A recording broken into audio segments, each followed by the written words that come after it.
Without objection. Thank you, Mr. President. Now, in a short time, the Senate will take a final vote on the nomination of Judge Brett Kavanaugh to the Supreme Court. The road that led us here has been bitter, angry, and partisan, steeped in hypocrisy and hyperbole and resentment and outrage. From start to finish, President Trump's nomination of Brett Kavanaugh to the United States Supreme Court has been one of the saddest moments in the history of the Senate. When the history of the Senate is written, this chapter will be a flashing red warning light of what to avoid. Truly, Judge Kavanaugh's confirmation is a low moment for the Senate, for the court, for the country.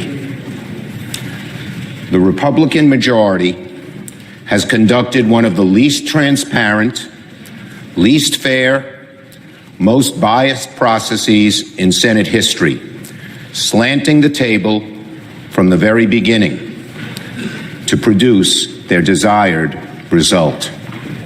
Why do I say this? Because they withheld over 90% of the nominee's record from the Senate and the American people. Because they refused to allow Dr. Ford to call a single corroborating witness at the hearing, including the only other eyewitness to the incident. Because they refused to have an independent investigation of the facts before the hearing in order to inform the questioning. Because they hired an outside prosecutor to question Dr. Ford as if she were on trial. Because the White House kept the FBI investigation on a short leash, dictating the scope and even the kinds of questions the FBI was allowed to ask. Because Republican senators, sensing after Dr. Ford's testimony that a debate about the truth and facts was not working, adopted a cynical new strategy to shout, pound the table, and portray Judge Kavanaugh as the helpless victim of some unseen partisan conspiracy. Because the President of the United States,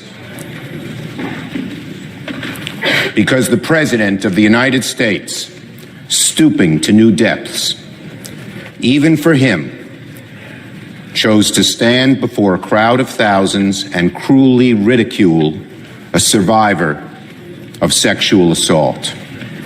And because this grossly distorted, biased, unfair process run by the Republican majority, the Senate is about to elevate a nominee who doesn't belong on the nation's highest bench. Now, why doesn't Judge Kavanaugh belong on the bench in the nation's highest court?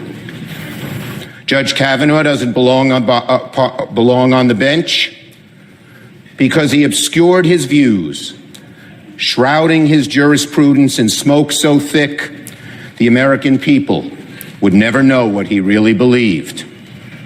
Judge Kavanaugh doesn't belong on the bench because he was chosen by a president and a far-right organization, both dedicated to overturning and undermining Roe v. Wade, and he did not a thing to refute the presumption that he would want to overturn it too. Judge Kavanaugh doesn't belong on the bench because he was chosen by far-right organizations that are bent on repealing health care protections for Americans with pre-existing conditions. And he did nothing to refute the presumption that he would too. Judge Kavanaugh doesn't belong on the bench because he believes that presidents should not be subject to investigations of any kind while in office, a distortion of our founding principle that no person is above the law. Judge Kavanaugh does not belong on the bench because his jurisprudence is deeply skeptical of environmental protections, consumer protections, workers' rights, civil rights, LGBT rights, and rights of treaties and agreements with Native Americans, and a host of other hard-earned rights. Judge Kavanaugh doesn't belong on the bench because he has repeatedly misled the Senate, putting into serious doubt his credibility. And a judge must be credible, believable, and honest above all. Judge Kavanaugh doesn't belong on the bench because he is an extreme partisan, something we have seen from his earliest days in his career and reconfirmed when he gave one of the bitterest, most partisan testimonies ever presented by a nominee. Judge Kavanaugh doesn't belong on the bench because of his injudicious demeanor. His partisan screed will go down ignominiously in history, and made it clear it would be virtually impossible for him to rule impartially on the Supreme Court. Judges must be temperate, judicious, even-handed. Judge Kavanaugh is anything but.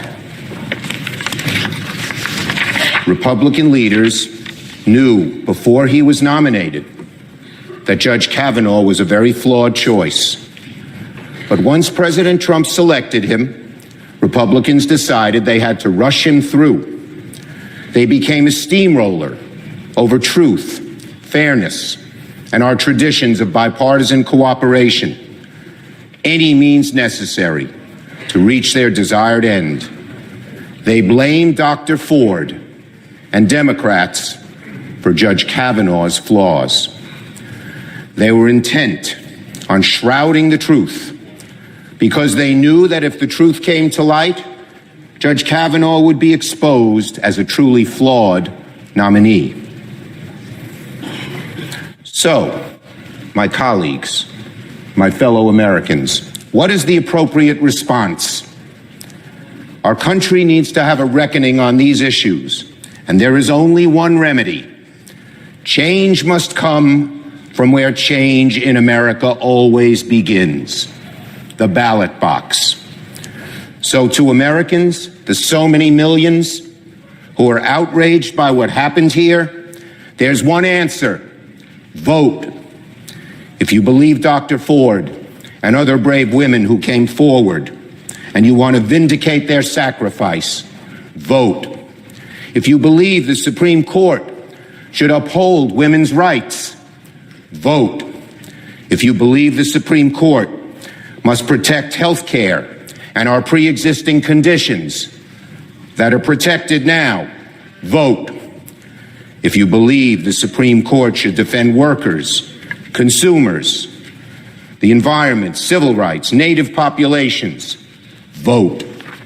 If you believe the Supreme Court should be a check on an overreaching president, vote.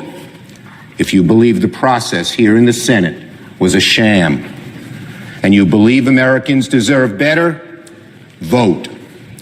If you believe that Supreme Court justices should conform to the highest standards of character, impartiality, temperament, and above all, honesty and credibility, vote.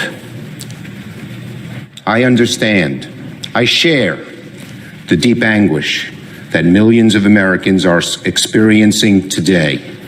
But I say to you, my fellow Americans, there is one answer: vote. I yield the floor.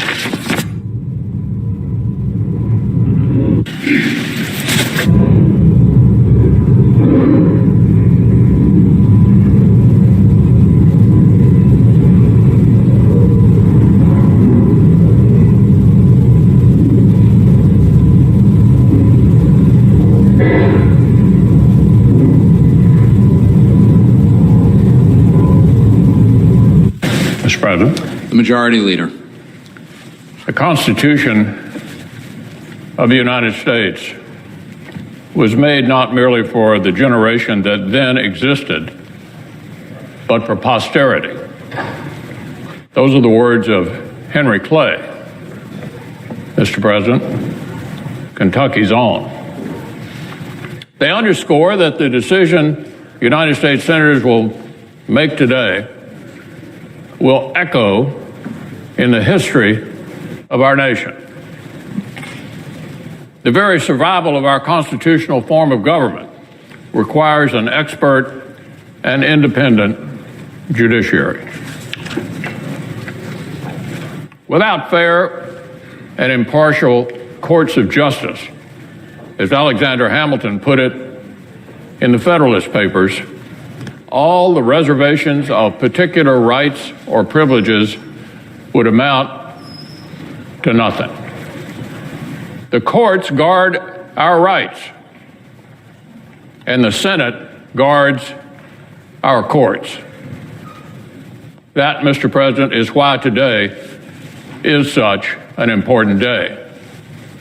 That is why the vote we take this afternoon, a vote to confirm a new Associate Justice of the Supreme Court of the United States, represents one of the most consequential decisions a senator ever makes. The members of this body are duty-bound to ensure we confirm justices of the Supreme Court who are men and women of the highest character and the most superlative qualifications. So fortunately, that is just the sort of nominee who stands before us today. 12 weeks ago, the President nominated a jurist who's been described by legal peers of all political stripes as a superstar, a serious scholar, and who is legendary for his preparation and possesses the qualifications, the temperament, and the judicial philosophy to be an excellent Associate Justice. The President nominated a brilliant student of the law.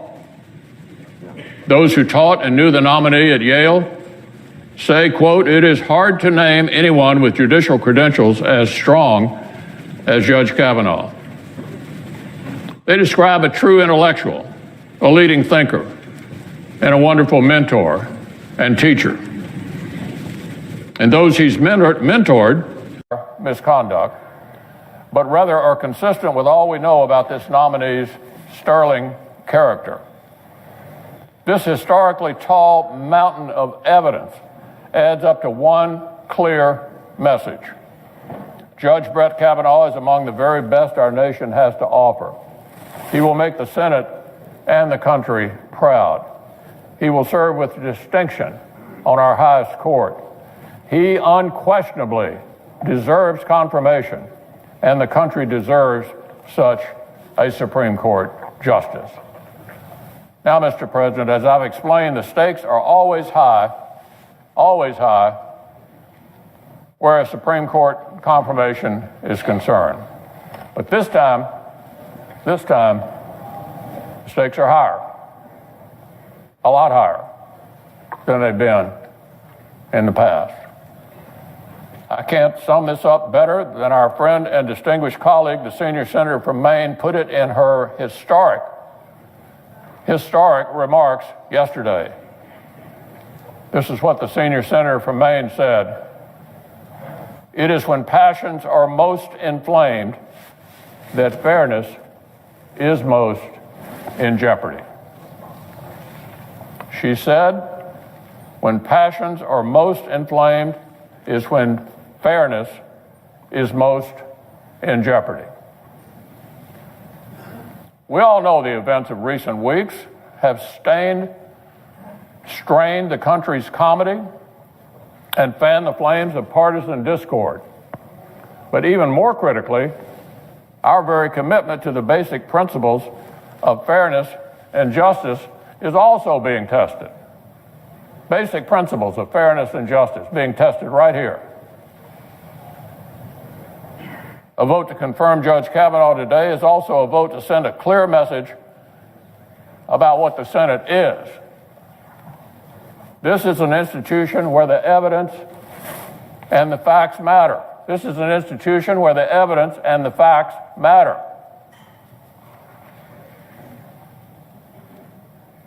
This is the chamber in which the politics of intimidation and personal destruction do not win the day.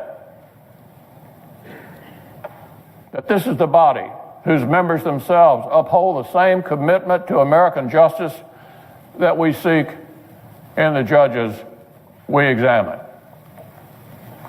A vote to confirm Judge Kavanaugh today is a vote to end this brief, dark chapter in the Senate's history and turn the page toward a brighter tomorrow.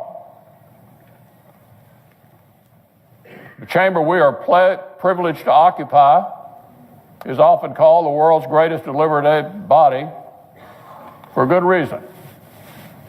We're called the world's greatest deliberative body for a good reason.